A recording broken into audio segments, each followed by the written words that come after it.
तर ठाण्यामध्ये सरकारविरोधात कंत्राटदार महासंघ पुन्हा आक्रमक झालाय। थकबाकी न मिळाल्यास तीव्र आंदोलनाचा इशारा दिलाय।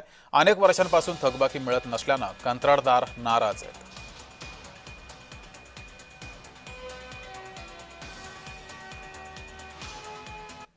गेल्या 2 वर्षापासून आम्ही सातत्याने लढा देतोय, पण शासन कुठल्याही प्रकारचं आमच्या निधीच्या बाबतीमध्ये अजिबात त्यांचं स्पष्ट धोरण होत नाहीये। फेडरल बँकांना आमच्याकडे जे पाठवून जे काही काम करण्यात येते ते पण तुटपुंज काम आहे। शासनाने आमच्या पूर्णपणे तोंडाला पानं पुसलेली आहेत। येत्या अर्थसंकल्पामध्ये महाराष्ट्राच्या कंत्राटदार महासंघाच्या वतीने आमचे राज्य अभियंता मिलिंदजी भोसले साहेब यांच्या वतीने एक बैठक होईल आणि त्याच्यामध्ये खूप मोठं आंदोलन आम्ही छेडण्यात येईल।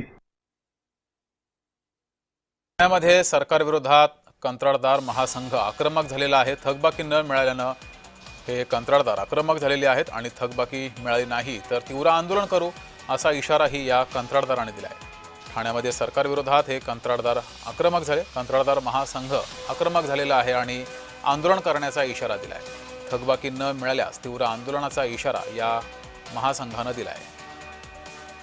अनेक वर्षांपासून या कंत्राटदारांची थकबाकी बाकी आहे, ती मिळावी अशी मागणीही केली आहे।